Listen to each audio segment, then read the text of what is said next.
Assalamualaikum warahmatullahi wabarakatuh. Saya Evi Nolawati dengan NIM 212111375 dari kelas 3C akan membahas tentang pemikiran politik Khawarij. Lalu asal-usul Khawarij.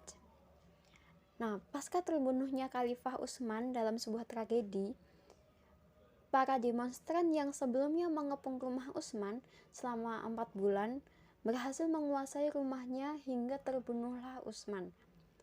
Kondisi umat Islam pasca itu tidak stabil, sehingga harus ada kepemimpinan baru untuk mengatasi kondisi tersebut. Maka segeralah dilantik Ali bin Abi Thalib sebagai figur yang paling cocok untuk memegang tampuk kepemimpinan. Ali yang pada awalnya menolak kedudukan sebagai khalifah, namun karena adanya desakan dan ancaman akan terjadinya fitnah jikalau masalah kekhalifahan ini belum selesai. Dengan kondisi yang seperti itu, Sayyidina Ali yang lebih mengutamakan persatuan umat akhirnya mempersilahkan dilakukan pembaiatan kepada dirinya sebagai khalifah sesuai dengan prinsip syuro dan ahli badar. Nah, masalah-masalah yang dihadapi Ali pun semakin rumit karena Muawiyah kukuh dalam sikapnya tidak mengakui kekhalifahannya. Ketika beberapa kali usulan Khalifah Ali untuk melakukan perundingan untuk menghindari peperangan antara sesama kaum muslimin ditolak oleh Muawiyah, maka meletuslah perang yang namanya Perang Siffin yang tidak bisa terelakkan. Nah, peperangan ini berlangsung selama berbulan-bulan, bahkan menyebut selama 14 bulan. Dan ketika hari-hari akhir dalam perang ini, pasukan Khalifah Ali bin Abi Thalib sudah diambang kemenangan, sedangkan posisi pasukan Muawiyah jauh dari menguntungkan. Maka dari itu, pihak Muawiyah pun menghalalkan segala cara agar tidak kalah.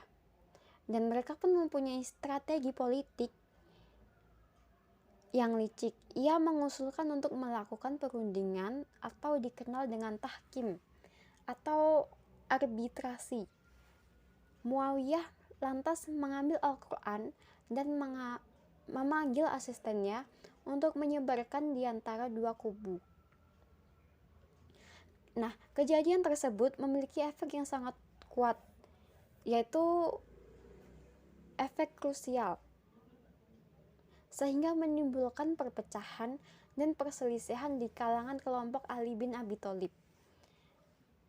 Dengan itu semakin bertambah parah dengan adanya perselisihan yang terjadi antara dua hakim seperti yang diceritakan para sejarawan, dengan adanya penipuan dan kelompok Muawiyah yang diwakili oleh Amir bin As, terdapat hakim yang terpilih kelompok Ali yaitu Abu Musa. Kejadian tahkim ini banyak menyulut perdebatan seputar kondisi dan hakikat peristiwa yang terjadi di dalamnya. Namun demikian, tahkim merupakan salah satu isyarat jelas tentang pengkristalan pemikiran Khawarij. Dari kejadian tahkim itu semakin melemahkan pasukan Imam Ali, serta mencetuskan perpecahan yang berlarut-larut di antara munculnya kelompok Khawarij sebagai aliran oposisi revolusioner pertama dalam sejarah Islam. Bahkan, sebagian pakar menyebutkan partai politik pertama dalam sejarah Islam dengan karakter dan pribadi yang khas. Kemudian dasar pemikiran Khawarij. Nah, mereka itu mengira bahwa perbuatan membunuh yang mereka lakukan itu adalah salah satu kebajikan. Karena itu, alangkah lebih utama kalau perbuatan itu dilakukan pada suatu malam di bulan Ramadan yang penuh berkah agar mereka mendapatkan pahala yang jauh lebih besar. Maka pada saat yang ditentukan itu, Abdurrahman bin Muljam menebas kepala Amirul Mukminin Sayyidina Ali yang sedang melakukan sholat malam. Sungguh perbuatan yang seharusnya tidak ia lakukan, sehingga sangat pantas Sayyid Mutahari mengatakan bahwa jika bertanya perihal apa yang membunuh Imam Ali, maka kita harus menjawab bahwa yang membunuh beliau adalah kejumudan. Maka kaum Khawarij sendiri cenderung bersikap bengis, suka kekerasan, dan tak gentar mati.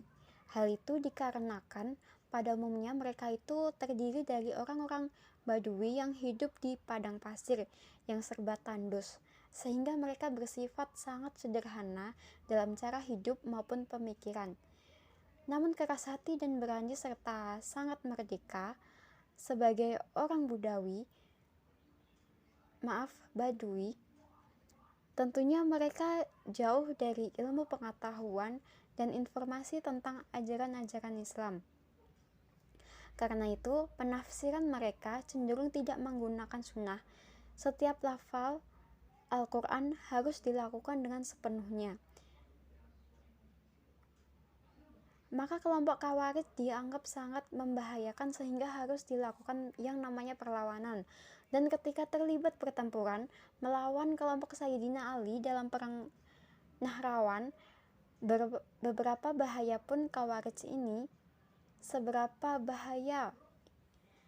Imam Ali berpesan bahwa jangan kalian membunuh kaum Khawarij sepeninggalanku, sebab tidaklah sama antara orang-orang yang mencari kebenaran lalu terluput darinya dengan orang-orang yang mencari kebatilan lalu memperolehnya. Khawarij meneruskan perlawanan terhadap kekuatan Islam baik di zaman Umayyah maupun di zaman Abbasiyah. Oleh karena itu, kelompok Khawarij sangat mudah terpecah belah menjadi beberapa subsekte. Nah, sekte itu ada sekte Al-Muhakkimah, sekte Al-Azarikah, Al-Najdat, Al-Jaridah, Al-Sufriyah, dan Al-Ibadiyah. Nah, sekian yang dapat saya sampaikan, kurang lebihnya mohon maaf. Wassalamualaikum warahmatullahi wabarakatuh.